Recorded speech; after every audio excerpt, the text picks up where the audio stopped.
Bien, allez, je pense que tout le monde a pu trouver une petite place. Je vous remercie encore une fois à toutes et tous d'être venus ce soir. Donc bonsoir, je suis Sylvain Raffarin-Artic, directeur de la communication de l'Université de la Nouvelle-Calédonie. Je vous remercie bien d'être présent pour ce sujet bien sûr préoccupant et très intéressant qui nous réunit ce soir, donc avec notre conférencier, un collègue qui nous arrive de l'Université de Bordeaux. Donc depuis la reprise des voyages, on a pu reprendre une activité qu'on avait auparavant, c'est-à-dire d'inviter régulièrement des maîtres de conférences et professeurs d'universités métropolitaines pour venir à l'UNC donner des cours et des conférences. Donc Hugo est un des premiers qui revient vers nous, donc on le remercie pour sa confiance et sa venue. Hugo est donc maître de conférence en droit public, spécialisé en droit international, droit de l'Union européenne et droit politique des espaces post-soviétiques. Et ce soir, il nous fera donc cette conférence sur la guerre qui se passe actuellement en Russie. Il a aussi travaillé récemment en Biélorussie, à l'ambassade de France, si je me souviens bien. Et donc, je vous demande de l'applaudir pour l'encourager.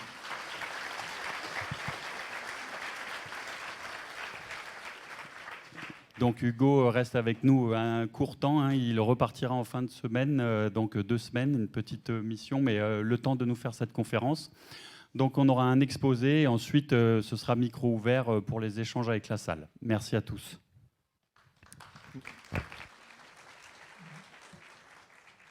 Merci beaucoup.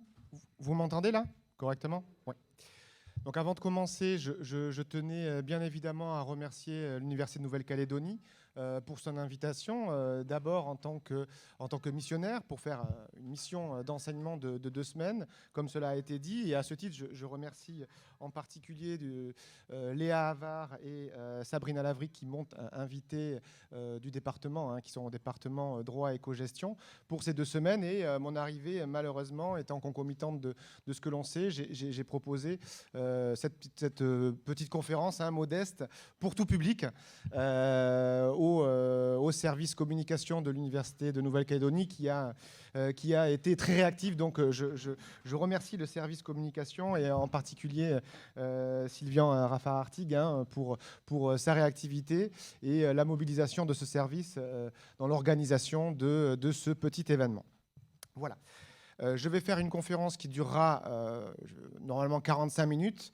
Je vais respecter le temps pour laisser un peu de temps aux échanges. C'est comme ça que cela a été convenu. Sentez-vous libre, sentez-vous libre de poser des questions.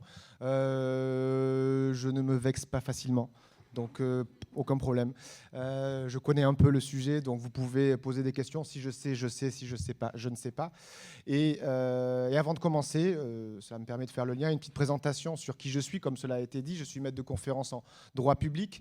Je ne suis donc pas expert en matière de défense. Je ne suis pas sociologue, je ne suis pas historien non plus. Je ne pourrai donc sans doute pas vous délivrer vous donner des propos qui sont des propos d'experts sur toutes ces matières. Un conflit de ce genre, évidemment, mobilise toute une série de disciplines, de compétences qui ne sont pas possibles d'avoir à taille humaine pour une seule personne. Donc je connais un peu la zone, je ferai des efforts pour répondre au mieux de ce que je sais. Alors, il y a des choses que je connais plus, d'autres moins. Mais quoi qu'il en soit, je tâcherai de répondre au mieux à vos questions, en faisant une présentation qui essaye d'être transversale. Je ne ferai pas une présentation qui sera juridique, exclusivement juridique. J'essaierai de balayer toute une série de questions en y mettant aussi quelques illustrations, des photos que j'ai prises durant certains voyages certains voyages sur Skoulie en Ukraine notamment, pour illustrer un petit peu les choses avec des éléments un peu plus personnels. Donc voilà pour les présentations. Je vais commencer sans plus tarder ce sujet dont la thématique a évolué, la présentation aussi, avec un enchaînement d'événements qui est très rapide. Et donc j'ai arrêté ce titre-là qui n'est jamais définitif, la guerre russo-ukrainienne, ordre et désordre dans la société internationale. Comment je vais procéder durant cette conférence?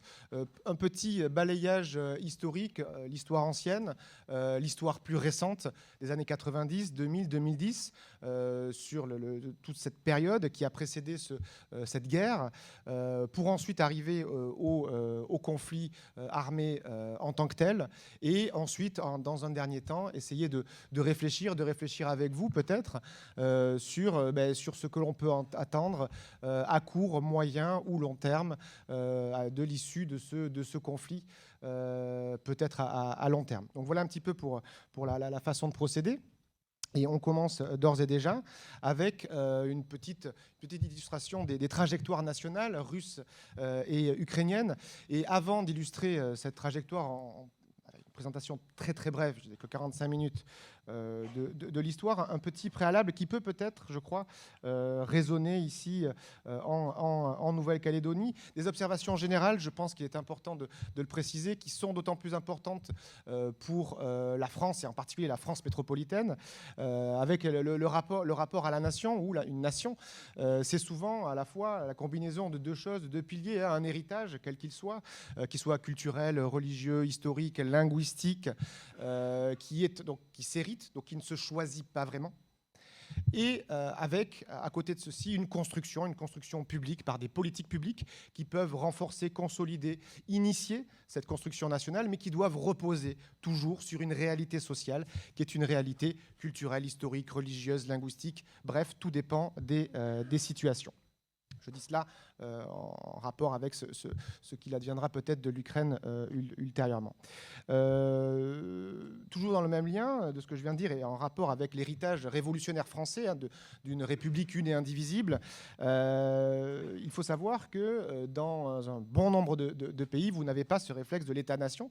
Ça n'est pas le cas en Russie, par exemple, puisque dans la constitution russe, il est inscrit que la Russie est composée d'un peuple multinational. Cette idée de multinationalité est fondamentale en Russie, en Ukraine aussi. Et d'ailleurs, un petit exemple assez parlant du point de vue linguistique, pour dire, en français, le terme de russe signifie russe. Vous voyez très bien ce que je veux dire. En russe, vous avez deux termes. Vous avez un terme russe qui fait le lien avec l'appartenance au peuple russe, presque l'appartenance ethnique, si vous voulez. Et vous avez un autre terme qui souligne l'appartenance à une puissance publique, à un État qui établit un lien de citoyenneté. Donc vous avez la nation, la citoyenneté, la nationalité, la citoyenneté, qui imposent deux termes différents pour dire ce que nous, en français, on dit en un seul terme, à savoir russe. C'est un héritage lié, bien évidemment, à l'Empire russe et à la construction de la langue autour de cette idée impériale. Enfin, dernière chose, dernier préalable, il faut savoir que bien souvent, pas tout le temps, mais bien souvent, les sociétés sont plus durables que les États, sont plus durables que les fonctionnements des institutions politiques, les frontières des États. Les choses changent, les sociétés peut-être un peu moins, en tout cas différemment et selon un rythme différent. Je le dis là encore, et je reviendrai là-dessus peut-être un peu plus tard à la fin de cette conférence, cette idée selon laquelle les sociétés sont parfois plus durables que les institutions et que les États. Donc, ce préalable étant posé, brièvement, juste une petite remarque sur l'Union soviétique et le côté un petit peu ambigu de l'Union soviétique qui a à la fois exercé une oppression à l'encontre d'un certain nombre de nationalités. Alors on pense aux oppressions et aux déplacements forcés de population sous Staline, les Tchétchènes, aussi évidemment la famine en Ukraine, on pense au déplacement des Allemands de la Volga, on pense au déplacement des Tatars de Crimée qui vont aller en Asie centrale. Je mettrai des cartes et des images après. Ah d'accord, ça n'est pas moi.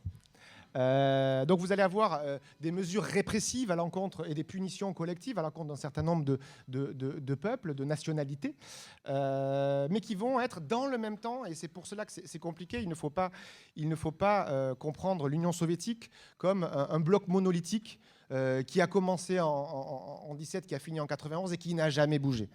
L'Union soviétique a évolué, elle aussi. Et vous avez aussi, paradoxalement, une politique nationale qui a été menée par l'Union soviétique et qui a accompagné, c'est ce que je vous disais tout à l'heure, accompagné cette construction, ce renforcement de cette identité nationale. Ça a été très visible en Asie centrale et ça l'a été aussi en Ukraine. D'accord ? On fait un petit saut d'époque et on va voir ce qui se passe au moment de la chute de l'Union soviétique, au début des années 90. J'aurai peut-être le temps d'en parler un peu plus tout à l'heure, mais vous allez avoir une consolidation du sentiment d'appartenance nationale, de l'identité nationale dans ces trois pays qui vont nous intéresser aujourd'hui, à savoir la Biélorussie, la Russie et l'Ukraine, selon des modalités très différentes. Avec un sentiment d'appartenance, d'identité nationale plus ou moins fort, un peu moins fort peut-être en Biélorussie encore aujourd'hui, même s'il existe, mais il s'est construit de manière assez différente. Et ce sentiment, cette identité nationale va encore, là aussi, s'approfondir. Donc vous voyez, hein, je suis parti du début de l'Union soviétique, en vous disant qu'il y a une identité nationale qui s'est poursuivie à la chute de l'Union soviétique. On est en 2022, ça commence à faire quand même quelques années. À la chute de l'Union soviétique, hein, qui constitue un important choc géopolitique, vous allez avoir un changement fondamental de l'architecture de sécurité en Europe, avec toute une série d'initiatives, de textes qui vont être adoptés. On pense, alors juste avant, mais c'était le préalable de la chute de l'Union soviétique, la Charte de Paris pour une nouvelle Europe, cette fameuse maison commune de l'Europe, qui se situe après la chute du mur de Berlin, avant la chute de l'Union soviétique, et qui a conduit, une fois que l'Union soviétique s'était effondrée, à la transformation d'une organisation internationale, enfin en tout cas de la Conférence pour la sécurité et la coopération en Europe, hein, héritée des traités d'Helsinki, qui est devenue l'Organisation pour la sécurité et la coopération en Europe, l'OSCE, et toute une série de mesures qui, aujourd'hui, prennent un sens tout à fait particulier. Je les signale ici et je vais y revenir en particulier sur deux d'entre eux dans les diapositives suivantes. D'abord, vous avez eu le fameux mémorandum de Budapest de 1994 qui a été signé par 4 grandes puissances, le Royaume-Uni, les États-Unis, l'Ukraine et la Russie. En deux mots, mais je vous montrerai un petit peu, je vous donnerai des extraits de ce mémorandum.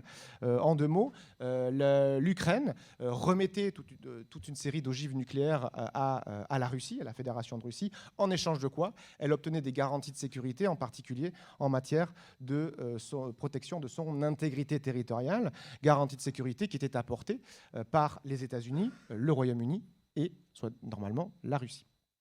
Vous avez eu dans le même temps, dans cette période des années 90, l'acte fondateur entre la Russie et l'OTAN, hein, qui était un moyen d'essayer de construire des relations un peu plus de collaboration, en tout cas de faire en sorte que l'OTAN ne soit plus perçue,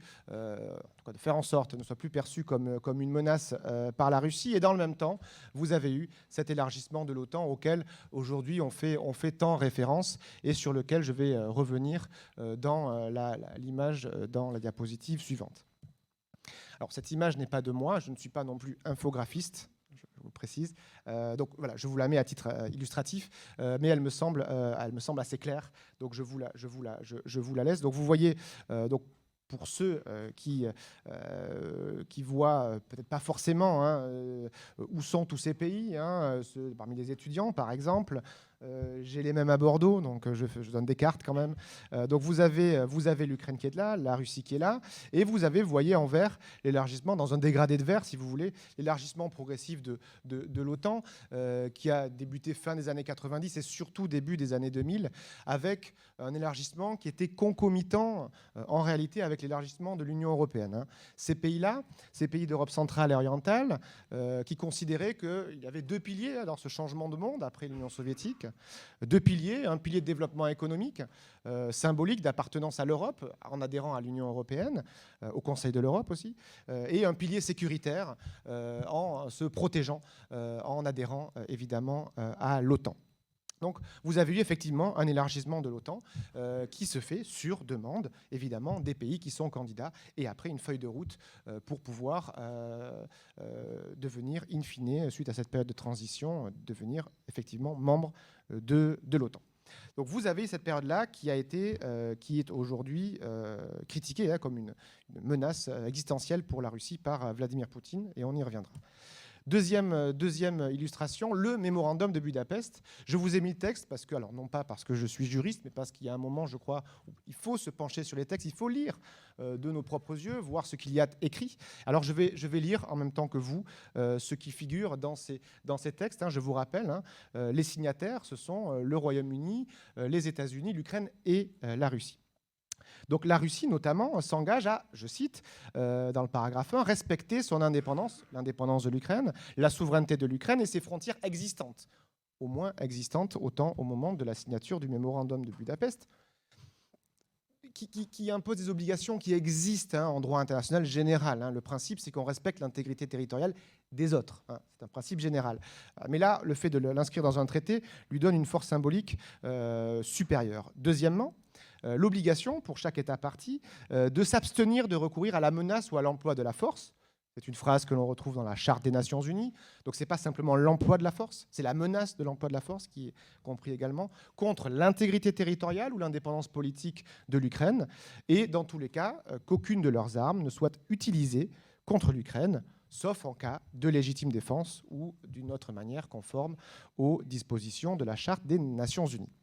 Donc deuxième verrou de protection. Troisième, engagement de tous les États parties, donc de la Russie y compris, à ne pas recourir à la coercition économique afin de subordonner à leur propre intérêt l'exercice par l'Ukraine des droits inhérents à sa souveraineté et d'en tirer un avantage quelconque.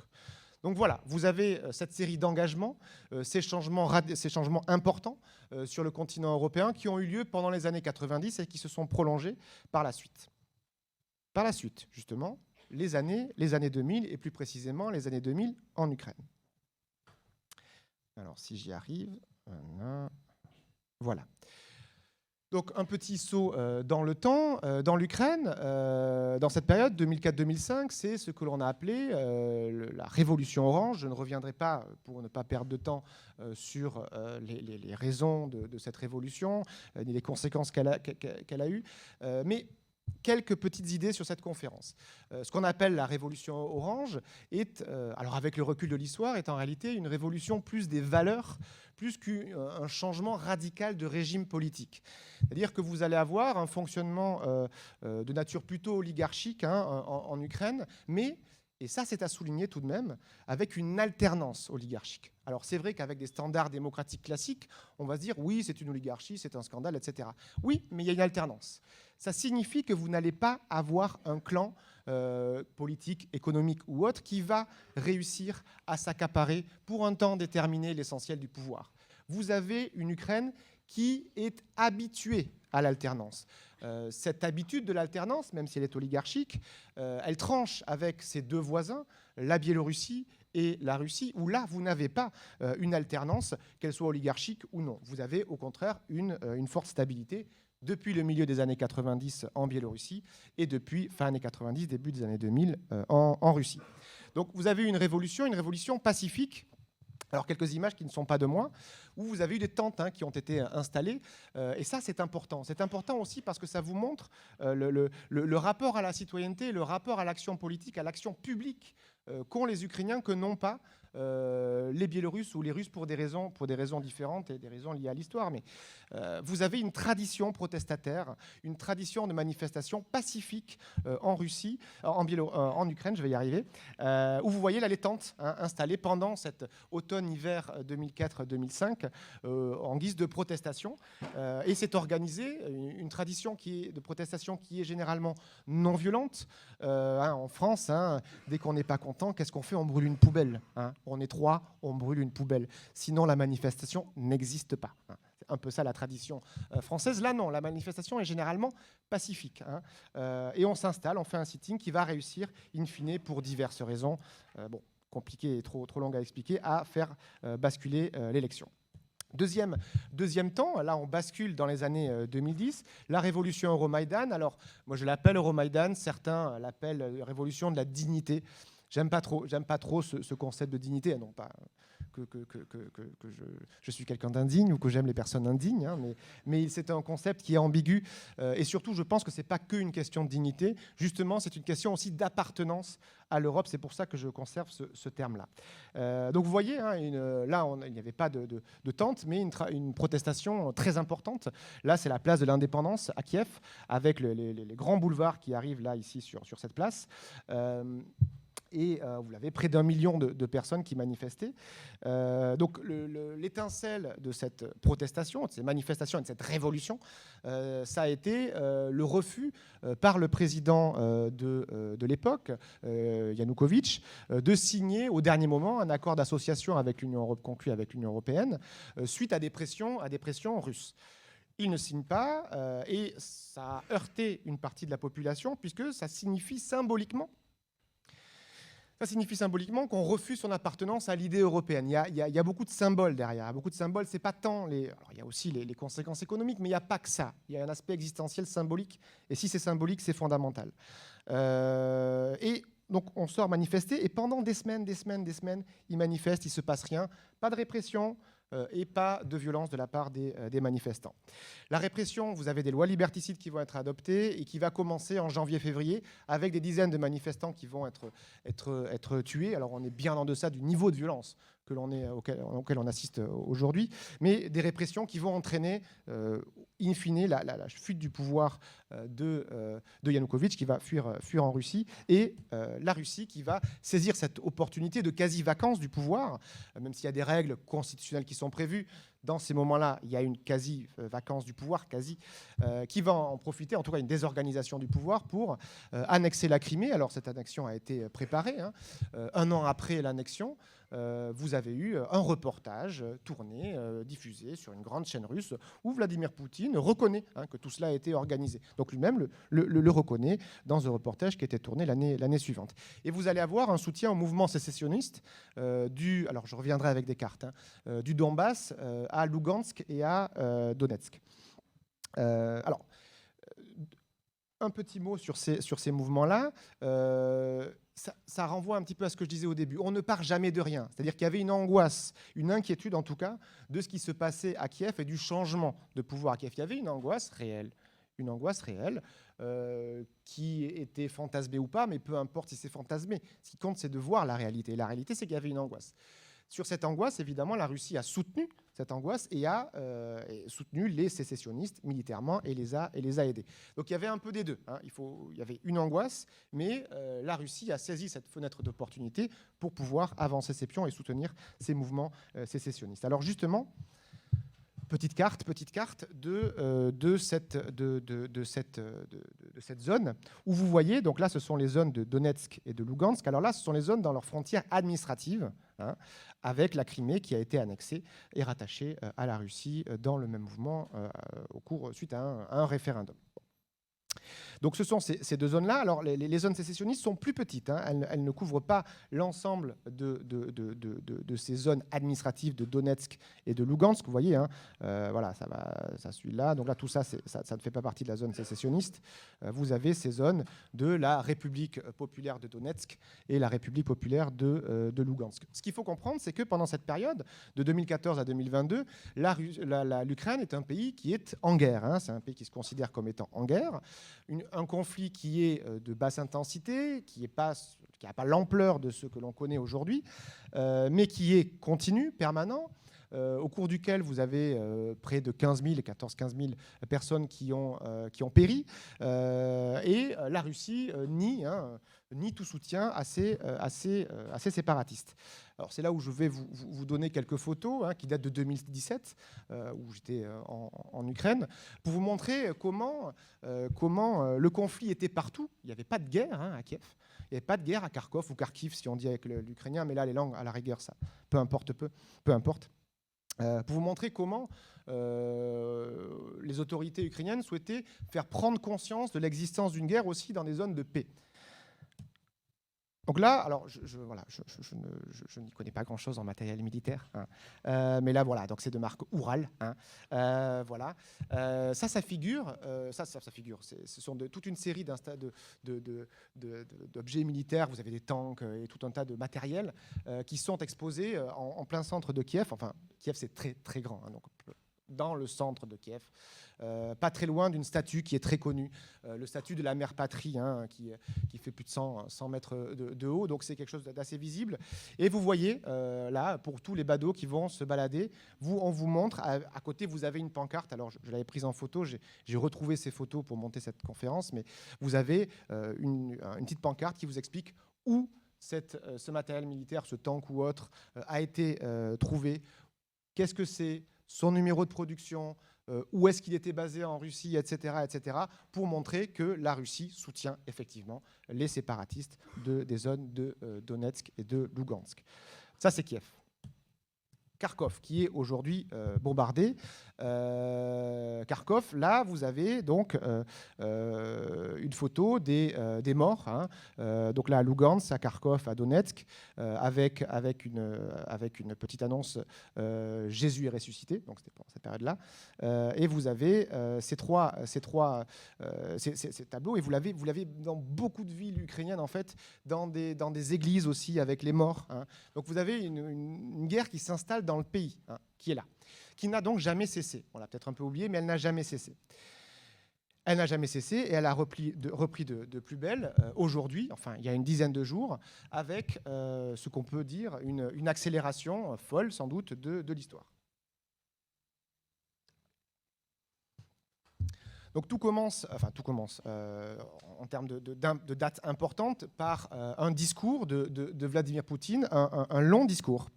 Un long discours très long, près d'une heure, un discours assez brutal en réalité, où, en somme, selon Vladimir Poutine, on apprend que l'État ukrainien est artificiel, que le pouvoir ukrainien est manipulé depuis l'étranger, avec cette rhétorique russe. Alors peut-être que Vladimir Poutine finit par y croire, je ne sais pas. L'idée que, ou en tout cas la difficulté d'accepter qu'il puisse y avoir une décision de la société, une décision d'un peuple, ou en tout cas un mouvement. Il n'arrive pas à se projeter, il estime que tout est contrôlé par un pouvoir national ou étranger. D'accord ? Donc le pouvoir ukrainien est manipulé depuis l'étranger, il commet un génocide, c'est un pouvoir néo-nazi, et les Russes et Ukrainiens, alors ça il a dit plusieurs reprises, ne forment qu'un seul peuple. Alors il le dit, mais il se contredit aussi de temps en temps. Bon. Il intervient pour mettre fin à ce génocide, pour mettre fin à ce pouvoir néo-nazi et à cette Ukraine qui est anti-russe. Et à la toute fin du discours qui dure près d'une heure, il va reconnaître formellement, puis signer les documents, l'indépendance des fameuses 2 républiques séparatistes de Donetsk et de Lugansk. Premier discours, 21 février. 24 février, second discours, le moment de l'intervention russe et de l'attaque russe sur l'Ukraine. Voilà, débute ce qu'il appelle une opération spéciale ou une opération militaire spéciale de grande ampleur.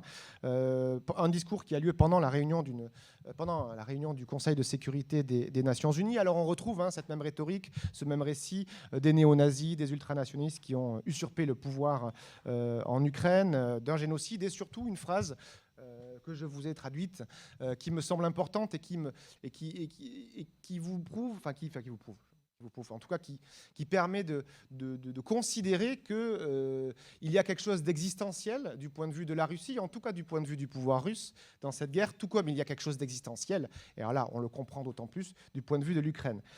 Donc une petite phrase que je vous cite, hein. Pour notre pays, c'est en fin de compte une question de vie ou de mort, une question d'avenir historique en tant que peuple. Donc cette intervention, c'est une question de vie ou de mort. Donc il y a, je crois, des raisons de le croire. Alors pendant cette période-là, de cette accélération de l'histoire, vous avez eu les médias russes. Alors c'est en cyrillique, n'ayez pas peur, je vais vous traduire.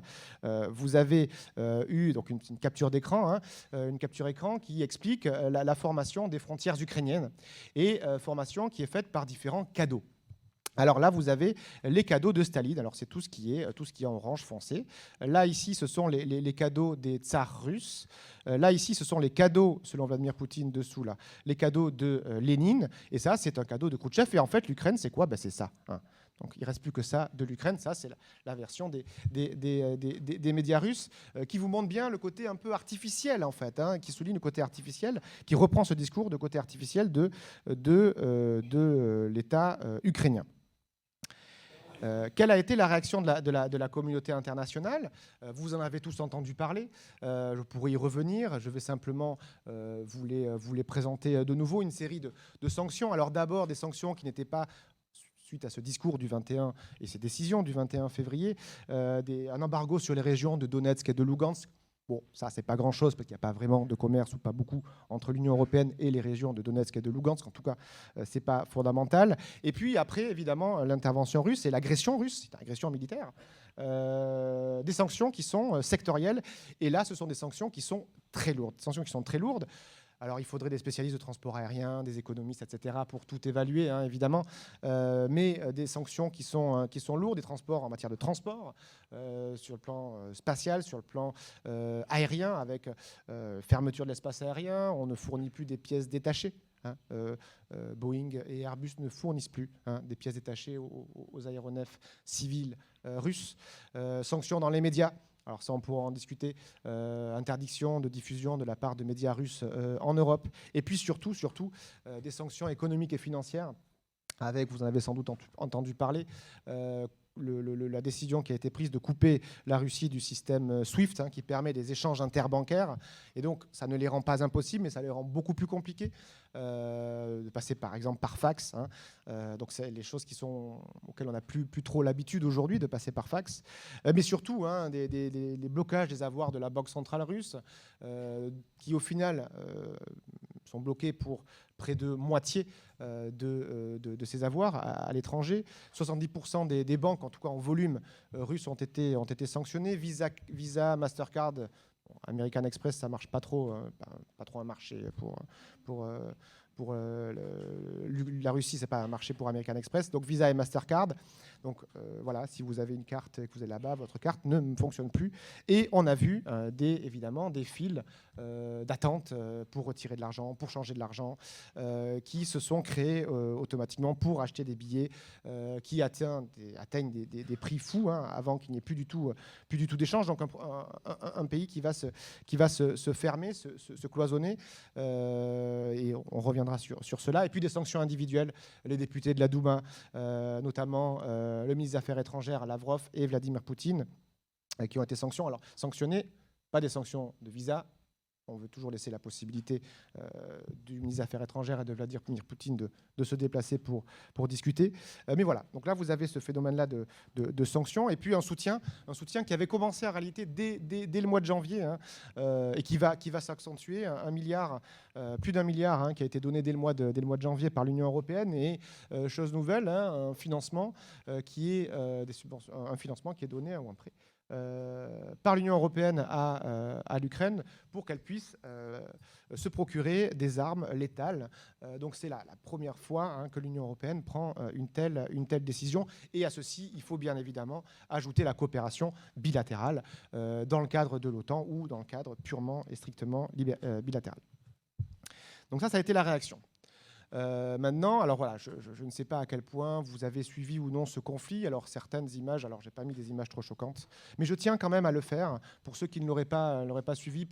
Je pense que c'est important aussi de prendre conscience des choses, pour savoir ce qui se passe. Donc là encore des cartes, hein. Alors j'ai suivi, j'ai recoupé. Bon voilà, j'ai essayé de faire au mieux que je peux. Je ne suis pas sur place. J'ai accès aux renseignements classiques, hein, voilà, sur Internet, hein, pas plus. Donc là, c'est une carte, hein, c'est le premier jour. Le premier jour, lorsque l'essentiel, une bonne partie des aéroports ont été bombardés par des missiles de croisière russes. Donc vous voyez que dès le premier jour, la volonté était de plonger l'Ukraine dans la stupeur, puisque c'est l'intégralité en réalité du territoire ukrainien qui a été attaqué. Et on voit, alors je vais vous passer une petite vidéo, on voit ces missiles passer. Alors dans cette vidéo que j'ai récupérée, c'est un missile qui partirait du territoire biélorusse. Il y a des missiles qui sont partis du territoire biélorusse. Alors cette vidéo-là, exactement, je ne sais pas, je ne peux pas savoir. Mais je vous passe pour voir un petit peu ce que ça fait. Donc il circule et là, à des dizaines et des dizaines de reprises. Donc il y a une volonté aussi vous êtes là-bas, vous voyez ces missiles partir, vous demandez ce qui se passe. Donc ça, c'était quelque chose de très clair. Et sur le côté tragique de ce conflit, très rapidement, vous avez eu... alors je ne pense pas que sur ce coup-là, après on verra plus tard, c'était déterminé, mais vous avez des bâtiments civils qui ont été touchés. À Kiev, par exemple, un bâtiment d'habitation, qui est clairement un bâtiment d'habitation, et une guerre qui devient une guerre de grande ampleur.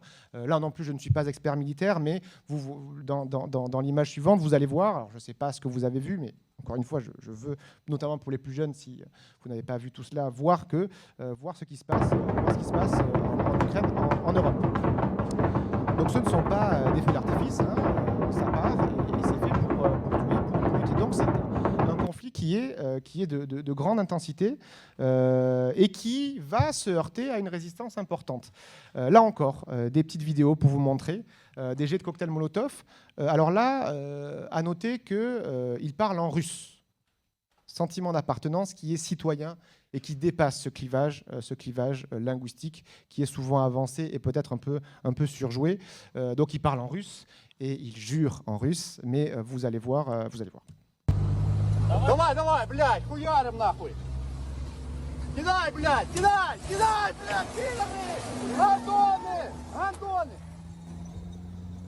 Voilà, donc là, ça va continuer. Et vous avez là aussi, à Odessa, donc au sud de l'Ukraine, une préparation. Donc Odessa la joyeuse, Odessa la très russophone, fondée par Catherine II. Vous voyez, donc les cocktails Molotov qui sont là, qui sont en préparation.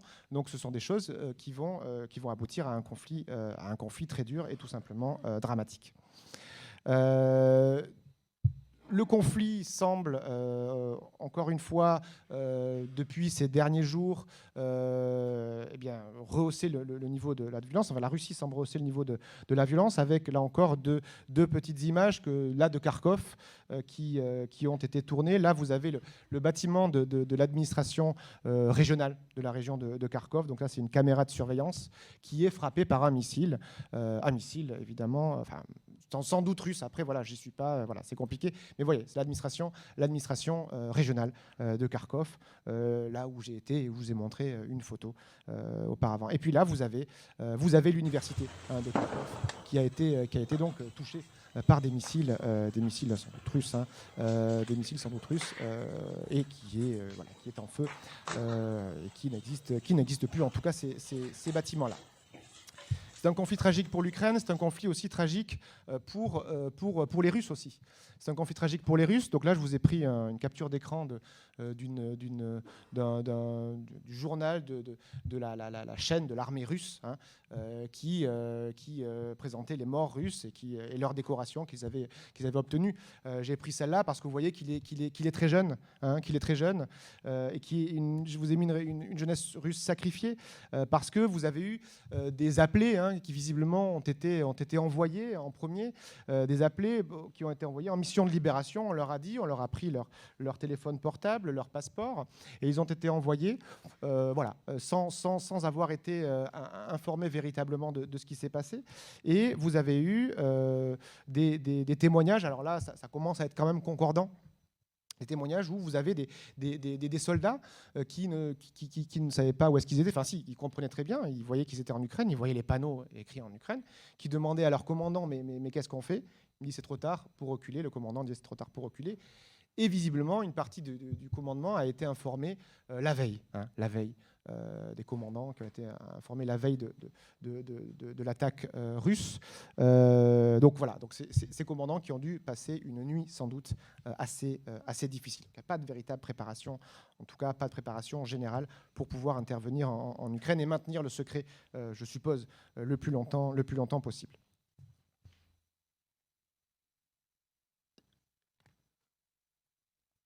Donc voilà, je tenais à vous présenter ces choses-là avant de réfléchir avec vous sur le devenir du conflit. Alors là, je crois qu'il faut être tout à fait modeste parce qu'on s'est beaucoup trompé.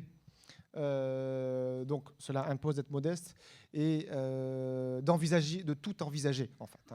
On s'est beaucoup trompé, on doit être modeste, donc on doit tout envisager. Je pense que c'est la manière la plus sage de réfléchir à ce conflit, ne rien exclure. Donc moi, je n'exclus rien a priori. Donc objectif de la Russie, là, cela semble clair, même si je n'en sais rien. Mais cela semble, on verra là aussi comment avance l'armée russe. C'est la conquête du territoire. Que faire ? Annexer intégralement, je ne sais pas, tout dépendra du devenir du conflit. Peut-être instaurer un gouvernement fantoche, alors avec une politique de changement de régime, qui serait russe, qui est assez différente de celle que l'on a pu connaître avec les États-Unis dans les années 2000. Notamment en Irak, qui repose sur des raisons historiques, des enjeux historiques qui sont très différents. Un enjeu, je vous l'ai dit, du point de vue du pouvoir russe qui est existentiel, c'est une question de vie ou de mort, mais qui, au final, aboutit au même, à mettre en place un gouvernement fantoche et peut-être une partition de l'Ukraine en différentes entités, ce qui permettrait peut-être de la contrôler plus facilement, si tant est que la chose est possible.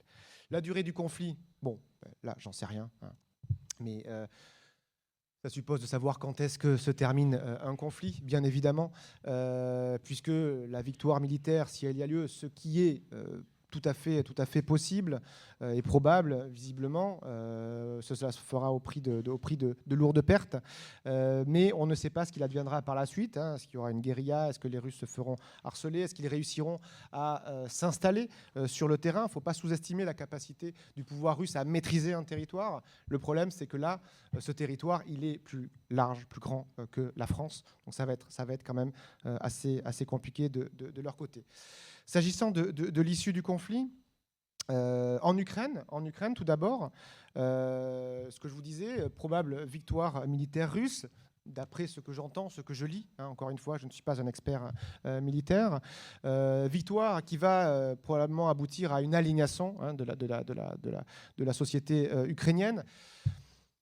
Je pense que les Russes ont essayé de ne pas s'aliéner la population ukrainienne. C'est pour ça qu'ils n'ont pas procédé pour l'instant à des bombardements massifs, à un usage massif comme on a pu en connaître, notamment en Syrie, bombardement ou artillerie de l'Ukraine, parce que là, vous atteignez nécessairement des bâtiments civils et vous allez nécessairement, automatiquement, vous aliéner une partie encore plus importante de la population.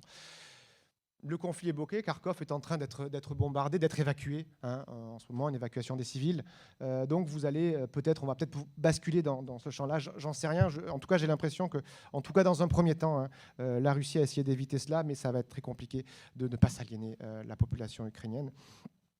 Et c'est pour cela que, à un moment ou à un autre, je pense que, alors à un moment ou à un autre, 2 ans, 5 ans, 10 ans, 15 ans, 20 ans, j'en sais rien, mais il y a un moment ou à un autre, la Russie sera amenée à sortir de l'Ukraine. Comment? Je ne sais pas, ça peut durer longtemps. En Russie, on assiste à une fermeture du pays, on l'a vu, une fermeture économique, une fermeture humaine, avec la plus grande difficulté des Russes à se déplacer. Les questions qui peuvent se poser, quelles sont-elles? Est-ce que les Russes vont prendre conscience de ce qui se passe en Ukraine? Je ne sais pas, c'est pas sûr. L'accès à l'information va devenir de plus en plus compliqué. Il faudra un VPN. Et encore, il faudra réussir à le télécharger avant. Bref, ça ne sera pas simple. Quel sera l'effet des sanctions sur la population russe? Est-ce que pour ceux qui comprennent ce qui se passe, peut-être qu'elle sera comprise? Que ces sanctions seront comprises, je veux dire, mais pour la partie de la population qui n'aura pas accès à cette information, les sanctions ne seront sans doute pas comprises et ça va renforcer ce sentiment d'hostilité à l'égard de l'Occident et peut-être aussi à l'égard de l'Ukraine. Je ne sais pas. Je vais vous passer des graphiques après, de sondages. Et puis, ne pas oublier qu'en 2024, vous avez les élections présidentielles russes. Alors là, qu'est-ce qu'il adviendra? C'est dans 2 ans. C'est dans un moment, mais c'est très rapide. D'accord. Très rapide. Est-ce qu'il y aura une révolte, des soulèvements? Je ne sais pas. Pour l'instant, c'est des piquets, hein, quelques-uns. Mais vous avez quand même eu des milliers d'arrestations en l'espace de 10 jours. Des défections au niveau de la haute administration, au niveau de l'administration présidentielle, au niveau des organes de sécurité qui sont très nombreux. Une révolution de palais, je n'en sais rien non plus. Là encore, je pense qu'il faut être modeste et que rien n'est à exclure en Russie, même si tout cela va être très difficile puisque vous avez eu un pouvoir russe qui contrôle la société et qui a des moyens importants de contrôle social et de contrôle de la société. Enfin, dernier petit pays dont on n'a pas parlé, que je ne fais que signaler, c'est le cas de la Biélorussie. Loukachenko, Alexandre Loukachenko. Alors je me souviens, je ne sais plus quand, je ne sais pas si c'est pas maintenant, hein, c'est l'an dernier ou il y a 2 ans, je ne sais plus. Pendant les révoltes biélorusses au cours de l'été 2020, qui disait, oui, il rapportait qu'il avait dit à Vladimir Poutine, si vous tombez, la Biélorussie tombe. Pas si les Russes tombent ou la Biélorussie tombe, ou si la Biélorussie, non, si je tombe, vous tombez, et réciproquement, si vous tombez, je tombe. L'idée, c'était si moi, Alexandre Loukachenko, je tombe, toi, Vladimir Poutine, tu es le prochain, tu tombes, et réciproquement. Donc il y a un destin qui est lié entre les deux et qui va durer autant que possible du point de vue du pouvoir. Un petit sondage que j'ai récupéré dans un... alors là encore, c'est en cyrillique, mais n'ayez pas peur, hein, je vais vous traduire. Un petit sondage qui vient du centre Levada, hein, qui est un centre de sondage indépendant, donc qui a eu lieu sur la période du 17 février au 21 février. Donc on n'est pas encore dans le conflit armé qui a lieu sur le territoire de l'Ukraine. Donc la question qui est posée, c'est quelles sont, alors littéralement, on ne dirait pas ça en français, mais quelles sont vos relations avec l'Ukraine ou que pensez-vous de l'Ukraine? Est-ce que vous pensez que c'est quelque chose de bien ou de mauvais? Alors, est-ce que c'est bien? Est-ce que l'Ukraine est quelque chose de bien? Je comprends bien le russe, mais je traduis très très mal, hein, je ne suis pas un linguiste. Que pensez-vous de l'Ukraine? En France, on dirait... En février 2021, 55% disaient qu'ils estimaient que la relation avec l'Ukraine était positive et 31% négative. On passe un an après, les chiffres sont inversés. 35% positives, 52% négatives. 21 février, la guerre n'avait pas encore commencé, d'accord ? On verra ce qui viendra peu après. Et ensuite, autre petite capture d'écran de ce sondage, la question qui est posée, c'est vous semble-t-il que l'initiateur de la dégradation de la situation dans l'est de l'Ukraine, qui est l'initiateur de la dégradation de cette situation dans l'est de l'Ukraine. Donc vous avez, donc là ce qui est en bleu c'est en 2021, enfin en novembre 2021, et en rouge c'est en février 2022 dans cette même période.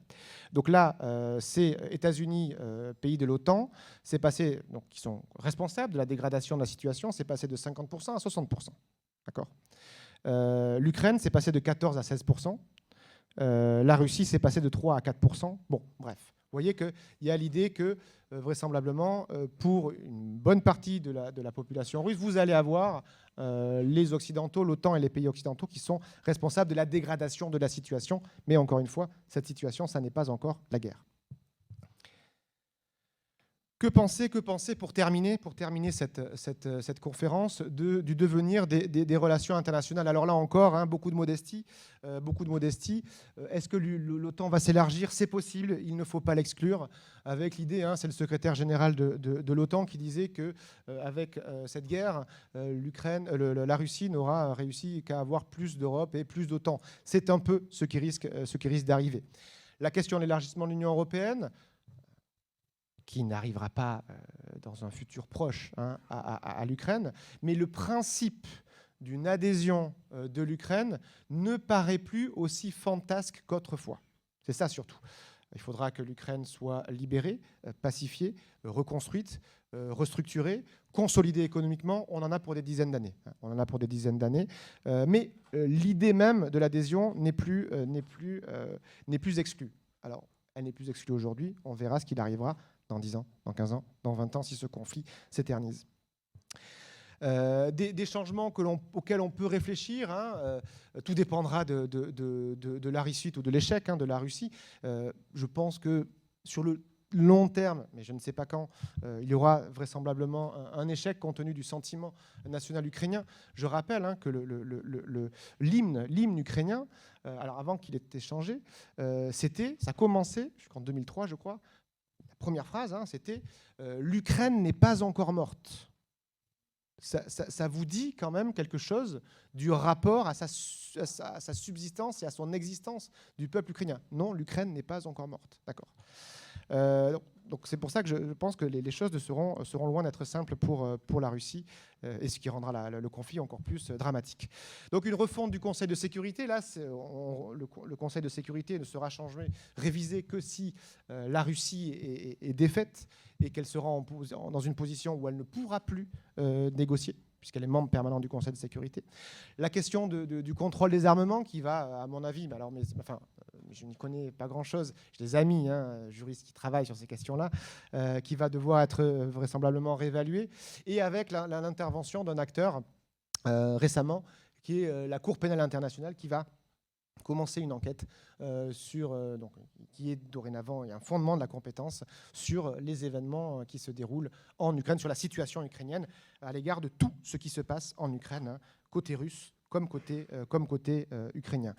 Quelques petits enseignements, me semble-t-il, que j'avais envie de vous donner avant de terminer cette conférence, à savoir que parfois, tout de même, des violations flagrantes du droit international ne sont pas toujours impunies. Je pense qu'il faut le dire. Je pense que la critique du droit international est facile, elle est réelle, elle est facile, mais elle est réelle. Mais ça ne fonctionne pas toujours. Et là, vous avez des conséquences du point de vue des sanctions qui sont ressenties de manière très dure en Russie et qui vont avoir, je crois, quand même un effet. Lequel je ne sais pas, mais ils en auront un. Enfin, je tiens à souligner la réaction de l'Union européenne, qui a pu étonner dans la presse, dans les médias, qui a étonné sans doute tout le monde, mais qui s'est faite parce qu'il y a eu une étroite coordination entre États membres, avec les États-Unis, avec les pays membres de l'OTAN, mais qui est aussi le résultat d'une construction progressive. On ne va pas adopter une série de sanctions comme ça en quelques jours si on n'a pas une habitude. Si on n'a pas une habitude pour adopter des sanctions et une vision un peu plus stratégique, un peu plus claire sur ce qu'il faut faire compte tenu de la situation et quelle décision est à prendre de manière urgente. Mais ça, c'est le résultat d'un travail qui a été mené. Et tout ça pour vous dire que la construction européenne, c'est aussi une construction qui est lente, qui s'inscrit dans l'histoire aussi, mais qui, petit à petit, arrive à avoir des résultats. Donc voilà, je voulais terminer sur cette action de l'Union européenne qui a été, à mon sens, remarquable. Et je vous remercie de votre attention.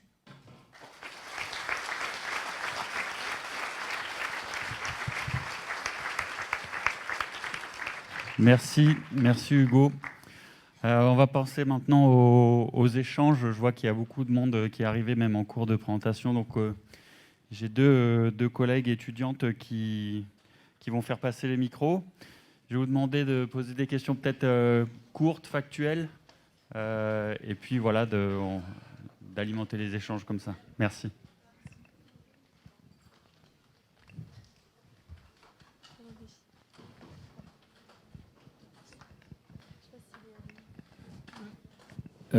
J'ai déjà un micro, si vous le permettez. Je suis là. Bonjour Hugo, merci beaucoup de cette passionnante conférence. Sans remonter trop loin dans l'histoire, mais dans les guerres ou les conflits dans lesquels s'est lancée la Russie de Vladimir Poutine, je pense particulièrement à la Tchétchénie, bien évidemment. Les deux guerres de Tchétchénie. Je pense aussi à la Géorgie, je pense à la Syrie plus récemment. On a dit, mais je ne sais pas exactement ce qu'il en est, que tout cela a constitué des tests, des essais. Surtout, on se souvient de la Tchétchénie qui n'a pas été militairement très brillante. Mais on le dit davantage de la Syrie. Néanmoins, moi, ce que je note, c'est que dans toutes ces campagnes-là, elles se sont faites dans des pays dans lesquels l'opinion publique, me semble-t-il, ne pesait pas vraiment. Or là, en Ukraine, force est de constater qu'il y a une opinion publique particulièrement bien mobilisée, particulièrement bien encadrée, avec notamment un président ukrainien qui a une communication très efficace, très convaincante, qui mobilise. En Russie, malgré les tentatives, enfin malgré les décisions que prend le gouvernement de Vladimir Poutine de verrouiller la société, il y a aussi une opinion publique qui s'est un peu manifestée, qui a été tout de suite réprimée. Comment est-ce que vous voyez le poids de ces deux opinions publiques, russes et ukrainiennes, ou ukrainiennes puis russes, influencer l'évolution du conflit? Merci, mon général.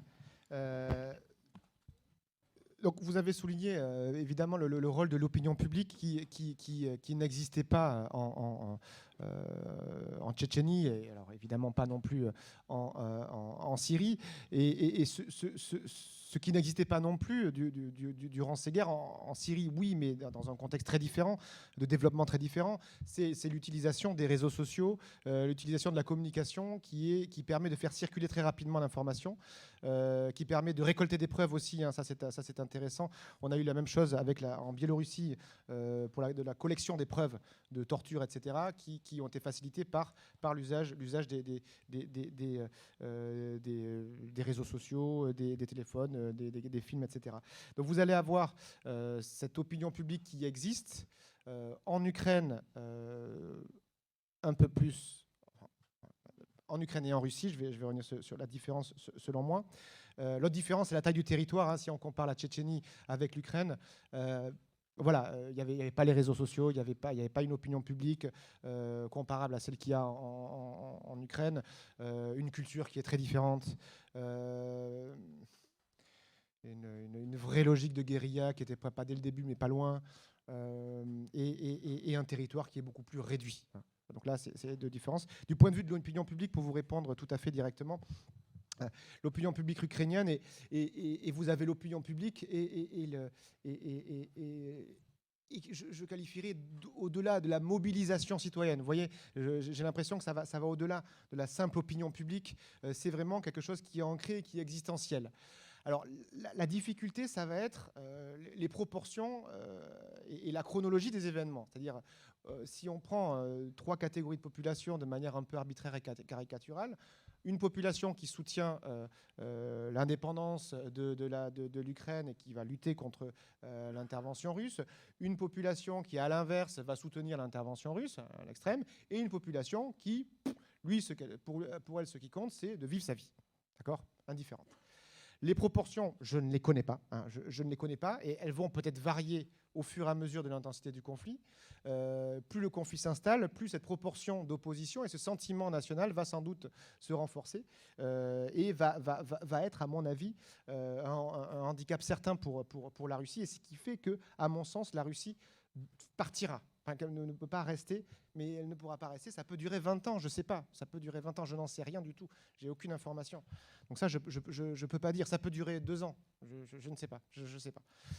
Mais voilà, dans tous les cas, en Ukraine, vous allez avoir ce mouvement-là qui est essentiel et qui est un élément, je pense, important à prendre dans la possible, me semble-t-il, défaite ultérieure russe. Alors du côté de la Russie, c'est compliqué. C'est compliqué parce que j'ai eu des contacts aussi avec des gens que je connais en Russie, des gens qui sont à l'université.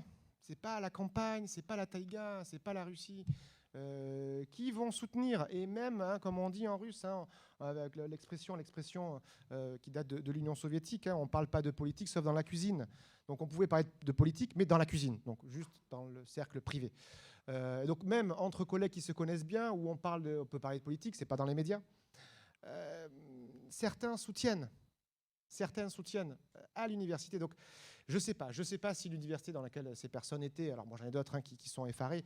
Voilà. Donc vous avez cet élément-là. Autre élément, j'en ai d'autres, connaissances, collègues, qui iraient bien manifester en Russie, mais ils me disent mais moi je manifeste, il y a du monde.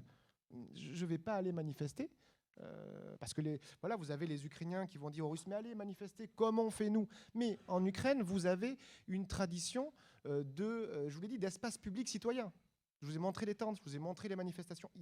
En Russie, les choses ont été coupées. Donc ça me paraît beaucoup plus compliqué en Russie, cette mobilisation. Peut-être qu'elle interviendra, il faut un déclic. Et ce déclic, ce sera peut-être l'élection présidentielle de 2024. Avant, je ne sais pas.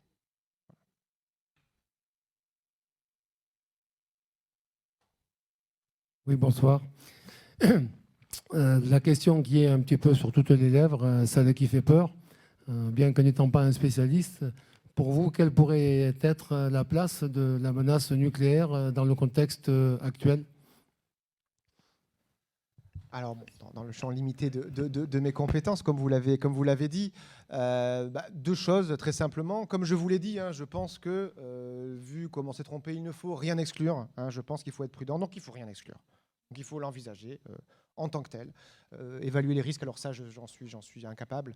Il ne faut rien exclure, mais après, là ça risquerait d'être compliqué, y compris pour Vladimir Poutine. Vous avez l'idée que là, cette invasion russe sur l'Ukraine, vous avez une façon de fonctionner qui est une façon de fonctionner qui repose sur l'histoire. C'est-à-dire que je vais perpétrer l'histoire impériale russe, plus que soviétique d'ailleurs, mais impériale russe, en faisant revenir l'Ukraine dans le giron russe. Et c'est pour cela que la chose est...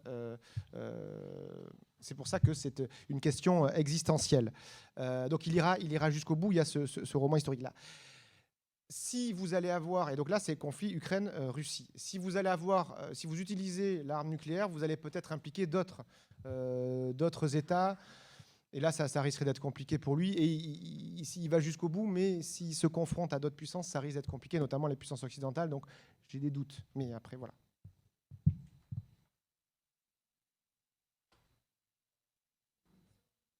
Non. Là, ça va mieux ? Oui. Donc, en fait, la question exactement, enfin, dans la suite de ce que disait monsieur, donc, la qualification du conflit tel que vous l'avez posé, on est bien sur un conflit armé interétatique. À ce stade, vous excluez... On va dire que c'est un vœu pieux, le conflit armé international, on est bien d'accord. Mais dans ce cas-là, connaissant effectivement un petit peu Vladimir Poutine, ayant écouté comme tout le monde certains de ses discours sur YouTube, cernant un peu le personnage, pensez-vous qu'il s'arrêtera là ? Quelle pourrait être la prochaine étape ? Et dans cette perspective, au final, donc, la question, je pense que vous allez lire entre les lignes, mais finalement, à qui profite le crime ? Parce que là, on parle de la Russie. Très bien, on voit bien la volonté évidente de la Russie de redévelopper, de revenir aux fondamentaux de l'extension un peu de la politique panslave, on le voit tout à fait. Donc moi, ce qui m'intéresse de savoir, c'est pensez-vous qu'il s'arrêtera là ? Et ensuite, comment se positionneront les acteurs, j'allais dire périphériques, que nous sommes en premier chef, mais il n'y a pas que nous, bien sûr, il y a aussi les États-Unis et du côté oriental, la Chine notamment. Alors, est-ce que la première question, est-ce que la Russie s'arrêtera là ? Je ne sais pas. Vous avez frontalier avec l'Ukraine la Transnistrie. Peut-être qu'il en profitera pour rattacher aussi ce petit bout de territoire. Donc, il s'arrêtera là. Peut-être pas. Peut-être qu'il ira un petit peu en Transnistrie. Est-ce qu'il... voilà, j'ai des doutes sur le fait qu'il intervienne en Pologne, qu'il envahisse la Pologne, ça je pense pas. C'est un pays qui est membre de l'OTAN, donc ça rend la chose beaucoup plus compliquée. Encore une fois, il y a vraiment l'idée que Vladimir Poutine, sa logique, c'est une logique historique. C'est au-delà du politique ou du juridique, c'est historique. Donc, sanction, pas sanction, peu importe en fait, peu importe. Ce qui compte, c'est l'histoire, et c'est cette histoire-là qu'il souhaite perpétrer. Donc, alors effectivement, la Pologne appartenait à l'Empire russe, d'accord. Mais je ne pense pas qu'il souhaite aller là, puisque vous avez l'OTAN. Alors, idem pour les pays baltes. Reste la Moldavie, ou les pays nordiques. Je sais pas. La Moldavie, je pense qu'il faut rien exclure. Je n'ai pas de réponse à donner parce que je n'ai pas d'éléments. La situation est trop confuse et trop complexe. Combien de temps va aussi s'enliser ou pas ce conflit ? En fait, ça dépend de ça. J'ai aucun élément. Ça fait 10 jours que ça a commencé. Ça va durer des mois. Je ne sais pas. C'est très compliqué. Donc, je ne peux pas du tout répondre à cela. Quant aux acteurs périphériques. Là encore, je pense que tout dépendra des avancées, des positions russes, de la conquête territoriale, de la façon dont la Russie parvient ou non à maîtriser le territoire. ukrainien, j'entends, à installer ou non un gouvernement ou quelqu'un qui lui est allié, à en faire en quelque sorte par la force une Biélorussie, hein, où vous avez quelqu'un qui pour les décisions politiques fondamentales, eh bien, suit la Russie et coopère avec lui, et où vous avez une intégration, hein, entre la Biélorussie et la Russie, hein, totale des économies, de la défense, de tout en fait, hein. Voilà, mais le faire par la force et aller au-delà, non, je ne peux pas dire. Désolé. Bonsoir. Bonsoir. Merci pour la présentation, c'était très intéressant, mais je trouve qu'il manque un tout petit point de vue, notamment sur la partition linguistique du pays. Je pense que vous auriez pu montrer que tout l'est du pays est russophone depuis longtemps, et que c'était très important dans la façon de construire le conflit en Ukraine, notamment après la révolution de Maïdan, où disons que l'ouest de l'Ukraine a eu un sentiment très nationaliste qui est hérité de la Seconde Guerre mondiale et qui a voulu supprimer la langue russe comme étant une langue officielle. Il y a aussi le fait qu'il y a eu, comme le disait le général, un précédent en 2008 avec la guerre de Géorgie, où finalement, après la conférence de Budapest sur l'OTAN, la conférence s'est actée comme étant possible que la Géorgie et l'Ukraine rentrent dans l'OTAN. Sachant que, comme dans tous les États, si on se réfère par exemple aux États-Unis, on connaît la doctrine Monroe, qui dit que tout l'hémisphère nord et les pays avoisinants, les États-Unis, sont la chasse gardée des Américains, et qu'il était complètement interdit d'installer des armements ou des bases dans le backyard, comme ils disent. Je me réfère beaucoup à John H. Mearsheimer ou Henry Kissinger pour ce genre de propos, et à toute l'université de Chicago qui a beaucoup parlé de toute cette pensée un petit peu géopolitique, réaliste. Et en fait, ma question, c'était, vous ne croyez pas que finalement, quelque part, le fait de vouloir étendre une sphère d'influence économique qui est l'Union européenne toujours plus à l'Est, avec toutes les complications, le dumping social que ça implique, et une alliance militaire qui est issue en fait, du fait qu'elle a été construite pour pour contrecarrer le pacte de Varsovie, qui s'est écroulé par derrière et qui a été prolongé encore et encore, et amené en fait finalement, par exemple, le président géorgien à prendre la confiance entre guillemets et à dire que voilà, il rompait les accords avec la Russie. Il a été envahi en quelques semaines, ça a été réglé. C'est la façon russe de voir, je pense, la mission spéciale de Poutine. À mon avis, ils ont voulu décapiter l'État ukrainien et mettre fin aussi à un non-respect du côté ukrainien des accords de Minsk. Ma question, ce n'est pas vraiment une question, c'était plutôt un point. C'était en fait par rapport à la situation actuelle de tension où il y a des vats en guerre, on parle de la guerre nucléaire, tout ça. Vous ne croyez pas que, en fait, quelque part, il faudrait mieux poser les armes et puis discuter des problématiques des frontières à travers l'Europe, notamment suite à la chute de l'Union soviétique, qui a été un empire qui s'est effondré, et on n'a jamais renégocié ses frontières. Et il y a des revendications régionales, linguistiques, voilà. Merci pour ces nombreuses questions. Je vais essayer d'y répondre, qui ont abordé. Alors je vais résumer un peu. Je pense trois questions. Alors je vais pas prendre dans l'ordre vos questions. Je vais commencer par le milieu, puis par le début, puis terminer par votre fin à vous. Vous avez, alors au milieu de votre intervention, fait référence aux erreurs des Occidentaux, avec, en somme, c'est comme ça que je le résume, hein, avec l'élargissement de l'OTAN, l'élargissement de l'Union européenne. Et j'inclurai aussi dans ces erreurs, non pas les erreurs, donc c'est le passage erreur, la question du respect des accords de Minsk. D'accord. Bon. Donc, s'agissant des erreurs des Occidentaux, bon, il y a deux discours. Il y a deux discours qui s'opposent. C'est compliqué. C'est compliqué de renier à un certain nombre d'États le droit souverain de vouloir adhérer à des organisations internationales, quelles qu'elles soient, premièrement. Deuxièmement, vous avez la Russie qui dit « mais moi, je ne veux pas ». D'accord ?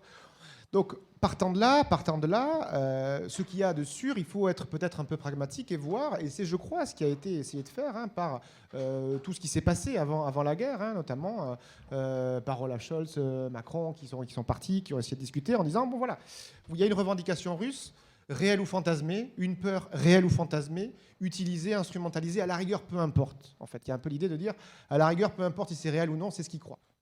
Je pense que voilà, c'est ce qu'il croit, qu'il y a eu une extension qui est hostile à l'égard de la Russie, que ce soit réel ou que ce soit pas réel. Il faut le prendre tel que, enfin, penser comme il considère la chose. Peut-être effectivement, du coup, qu'il y a ce point de vue-là qui n'a pas été suffisamment intégré. L'erreur probablement, mais je crois que les Français, les Allemands de la MAP en 2008, au moment de l'extension, d'envisager la possibilité de l'élargissement de l'OTAN à la Géorgie et à l'Ukraine. La France et l'Allemagne s'y sont opposés. Une formule un peu ambiguë qui fait référence à cet avenir dans l'OTAN de l'Ukraine et de la Géorgie, qui était un compromis, qui est sans doute maladroit, qui aurait peut-être ne fait pas avoir lieu, qui peut servir de prétexte. Mais quoi qu'il en soit, en fait, je ne vois pas en quoi ça peut servir de fondement pour intervenir à ce point-là et envahir un pays. C'est-à-dire, même si les Occidentaux ont été maladroits, même si les Occidentaux auraient pu faire autrement, auraient dû faire autrement, je ne vois pas en quoi ça peut justifier cette intervention et cette invasion russe, premièrement. Deuxièmement, la question des accords de Minsk, oui, l'Ukraine n'a pas respecté un certain nombre de dispositions des accords de Minsk, c'est vrai. On pourra, pas le temps d'y revenir, d'y rentrer dans les détails. La question de l'autonomie du Donbass qui n'a pas été véritablement réalisée. Les accords de Minsk qui étaient rédigés d'une façon qui était assez avantageuse et assez astucieuse en réalité pour la Russie à ce moment-là, qui font que les Ukrainiens ont signé quelque chose qui n'était pas acceptable en fait pour eux, compte tenu de l'évolution de la suite. Quand même, et alors, les accords de Minsk n'ont pas été respectés. Si chaque fois qu'on ne respecte pas des accords internationaux, on se fait envahir, ça va être compliqué, parce qu'on est toujours amené à un moment ou à un autre à violer un engagement international. Bon. Donc voilà, moi je trouve que ça ne justifie pas non plus cette guerre.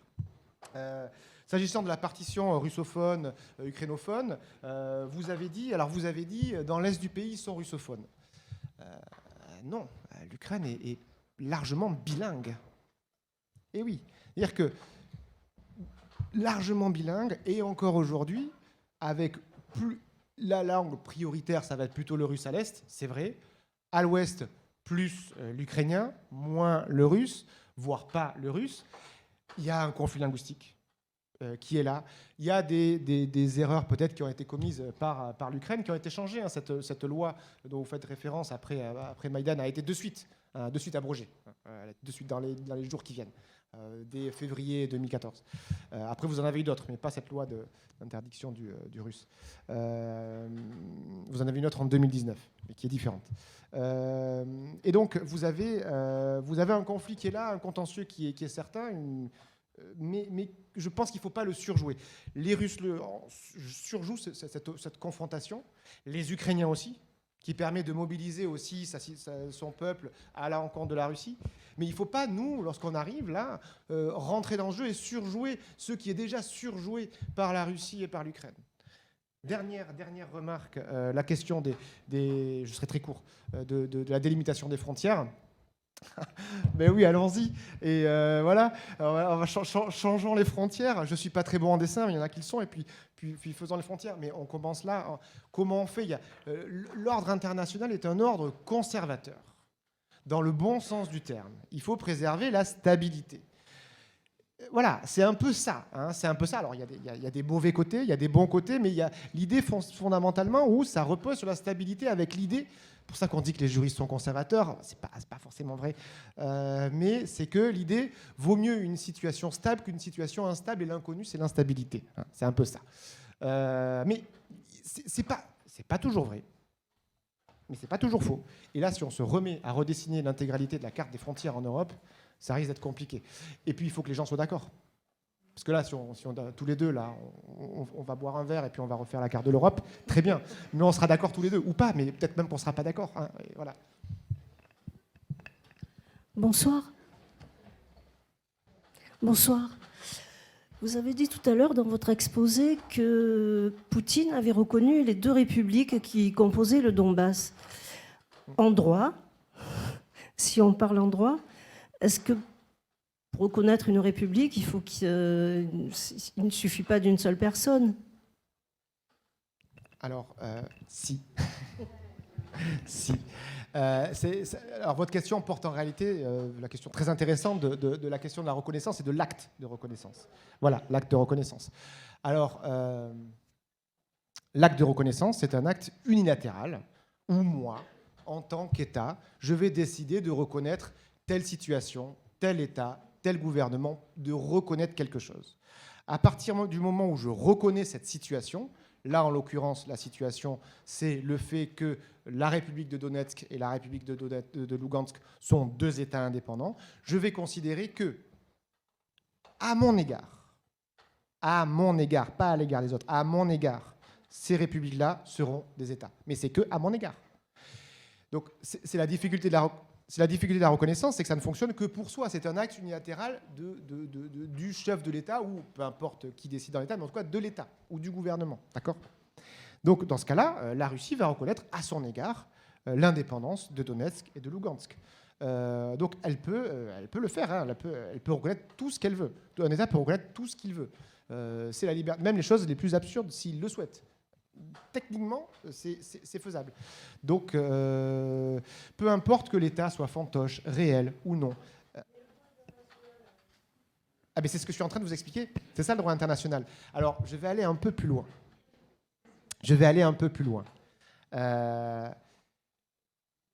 La question qu'il y a un peu derrière ce que vous dites, c'est est-ce qu'un État, pour être souverain, pour exister en tant que tel, a besoin d'être reconnu ou non? C'est la question en fait qu'il y a derrière. Voilà. Alors, il y a eu différents points de vue. Le mien, c'est non. Pourquoi? Parce que à partir du moment où vous vous considérez comme une entité souveraine, vous êtes souverain. Il n'y a personne au-dessus de vous. Donc, logiquement, sur le pur plan logique, vous n'avez votre existence en tant que souverain ne peut pas dépendre des autres. Or, si vous estimez que pour exister en tant qu'État, vous êtes dans l'obligation d'être reconnu par les autres, ça veut dire que votre existence ne dépend plus de vous, mais dépend des autres. Ça veut dire que vous n'êtes pas vraiment souverain. Donc sur le plan technique et formel, l'acte de reconnaissance ne constitue pas la souveraineté d'un État. Il ne fait que la reconnaître à votre égard. Maintenant, après, il faut voir la question pratique. Il faut voir la question pratique, et vous êtes un État qui est reconnu par personne. Vous allez devenir un État, oui, mais très peu fonctionnel. Il faut voir à quel point cet État va être fonctionnel et va exercer effectivement ses prérogatives et va exercer ses droits souverains. Sa monnaie, sa police, sa justice, son armée, son commerce, etc. Et là, il n'y aura peut-être pas grand-chose, et cette souveraineté ne sera que de façade. Hein. Mais voilà, sur le plan technique et sur le plan réel.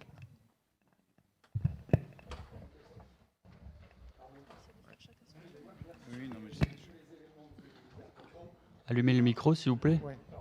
Je me mets comme ça parce que j'ai la lumière, là. D'accord.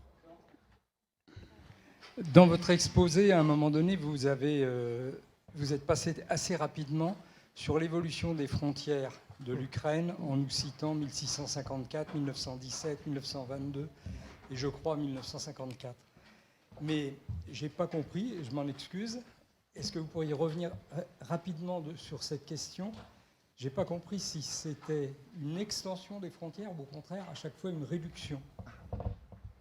Non, alors ça, c'était les médias russes hein, qui ont présenté l'extension des frontières ukrainiennes.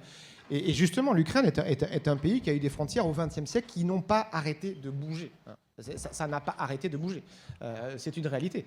Mais encore une fois, hein, les sociétés ne se résument pas aux frontières, les sociétés ne se résument pas aux États. Hein, ça dépasse les États. Et donc, mais c'est construit aussi. Enfin, c'est l'ambiguïté. Hein, les sociétés, c'est quelque chose d'ancré et construit. C'est un héritage et une construction. Bon. une nation, je veux dire. Donc l'image que je vous ai montrée, c'est simplement l'idée que vous auriez eu une Ukraine qui serait réduite et à l'égard de laquelle la Russie des tsars et l'Union soviétique auraient fait des cadeaux et donc auraient permis à l'Ukraine de s'étendre. Hein. Le cas typique, c'est le retour de la Crimée par Khrouchtchev à l'égard de l'Ukraine en 1954, d'accord, en 1954. Mais dans le cadre d'un État où ça ne changeait pas les frontières internationales, c'était intérieur à l'Union soviétique. Hein, c'était un peu l'idée. Et à l'Union soviétique, on a maintenu les frontières telles qu'elles étaient prévues dans la constitution soviétique. Bon. Mais voilà, donc c'était l'idée d'une extension et que l'Ukraine a eu beaucoup de cadeaux, mais en fait, l'Ukraine, c'est dans ses discours, hein, l'Ukraine, l'identité ukrainienne, l'État ukrainien, c'est quelque chose qui n'existe pas. Il y a un terme en russe que l'on connaît en allemand ou en anglais, que l'on ne connaît pas en français. C'est le terme, si je traduis, qui est celui d'étaticité, c'est-à-dire le fait qu'un État soit un État. En anglais, c'est statehood, d'accord ? Il existe en russe, et en fait, dans son discours, Vladimir Poutine utilise ce terme-là. Hein. Il n'utilise pas, c'est pas un État, il dit c'est pas quelque chose qui a la statut d'un État. Bon, bref. Donc c'est ça qui remet en cause. Dans le passé, ça n'a jamais été vraiment un État. Les frontières ont bougé, pas d'État stable, pas d'État solide, pas de frontières stables. Et aujourd'hui, l'État en plus, dans son discours, c'est quoi ? Eh bien, c'est un État qui est corrompu, qui est nazi, donc qui ne devrait pas non plus exister pour ces raisons-là. Il n'a pas vraiment existé et il ne devrait pas exister. Donc c'est ça un petit peu cette idée.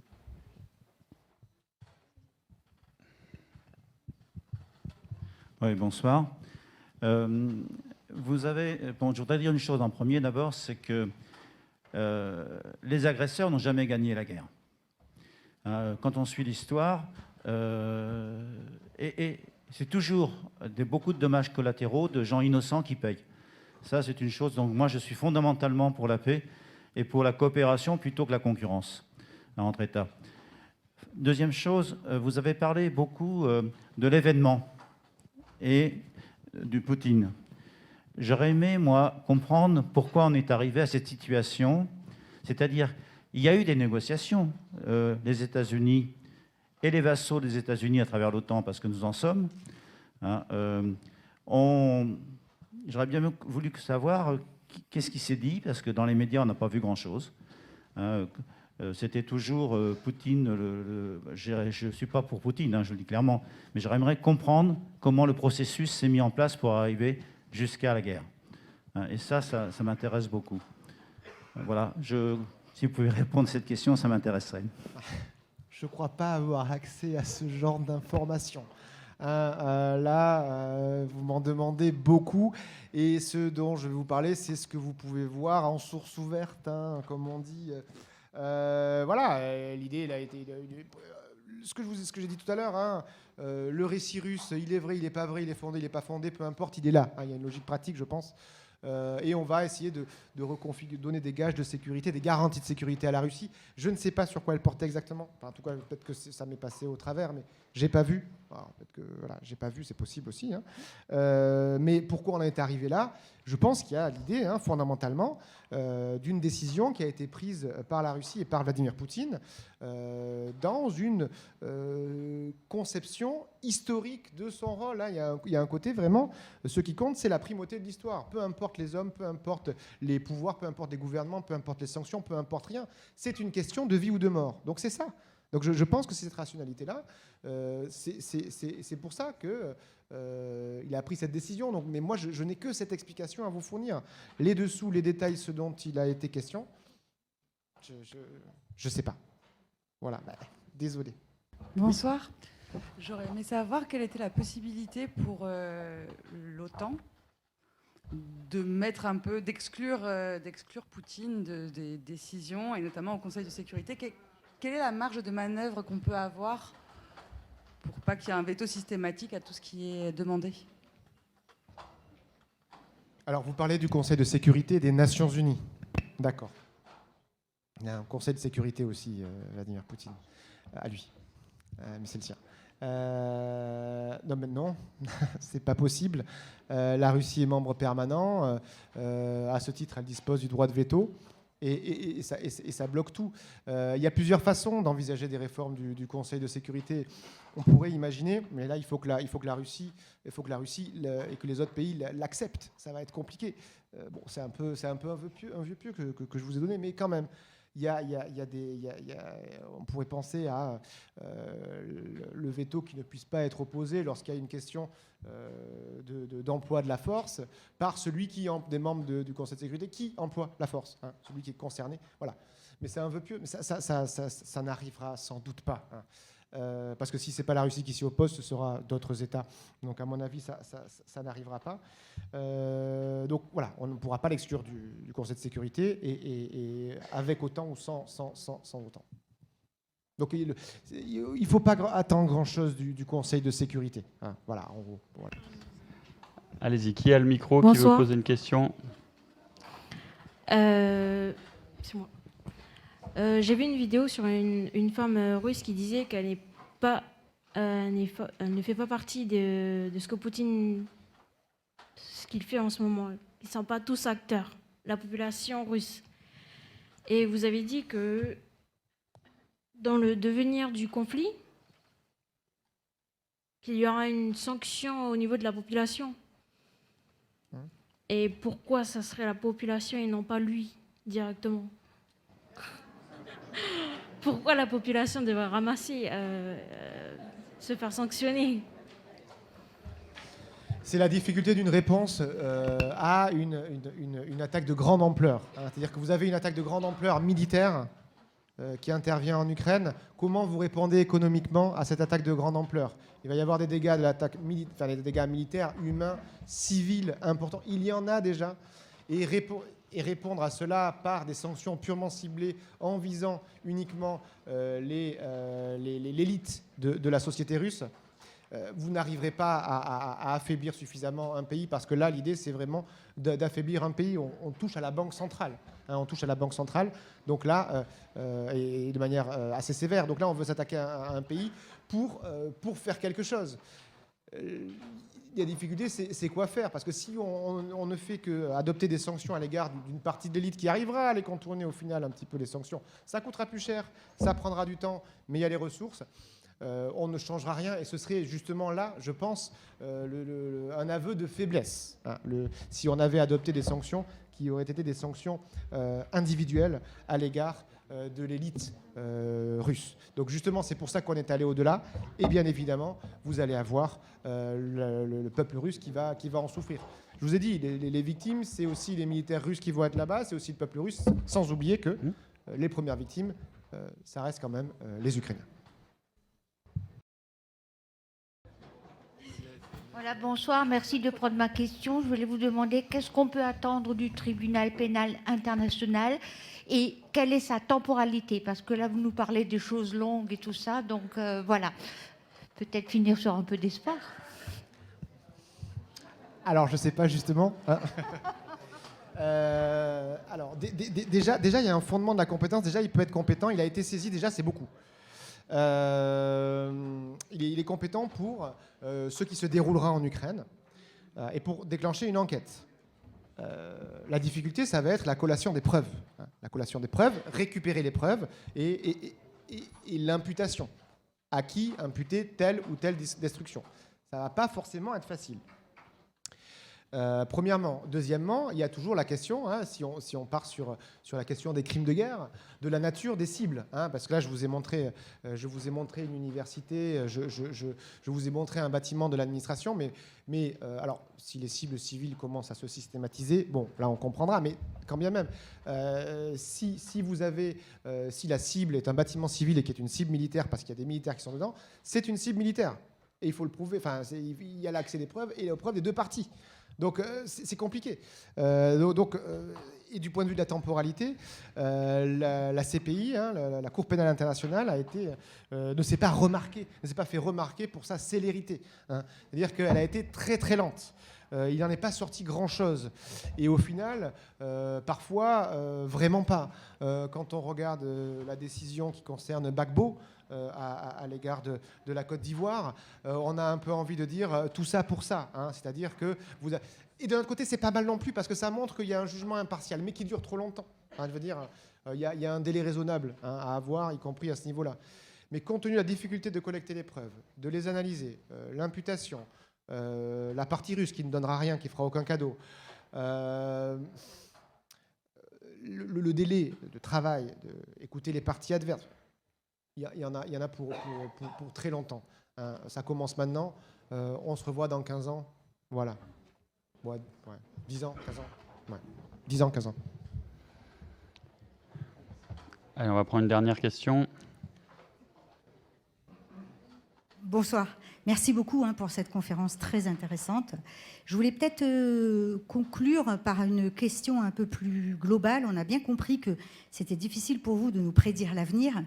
Maintenant, est-ce que si on revient dans le passé, on se rend compte que les conflits mondiaux sont toujours partis d'événements du même type? On pense au Sudète, on pense... Donc, est-ce que le fait d'envahir comme ça des pays, est-ce qu'on n'a pas un risque d'aller vers un conflit mondial? S'il n'est pas nucléaire, il y a déjà eu une question dessus, mais au moins d'aller vers un conflit d'ordre mondial. Je dirais que sur le principe, envahir un pays c'est risqué. Hein. C'est risqué parce que, ne serait-ce que parce qu'il y a l'opération militaire en tant que telle, mais vous avez également une déstabilisation de l'ordre international. C'est-à-dire que là, on a clairement dans l'avenir une refonte profonde, hein, à mon sens, des relations internationales, des relations européennes qui va résulter de tout ça et qui va s'échelonner progressivement. Comment, je ne sais pas. Mais le meilleur moyen de ne pas créer de guerre, c'est de ne pas attaquer. Hein. Ça, c'est sûr. Après, est-ce que ça va nécessairement dévier dans ce sens-là?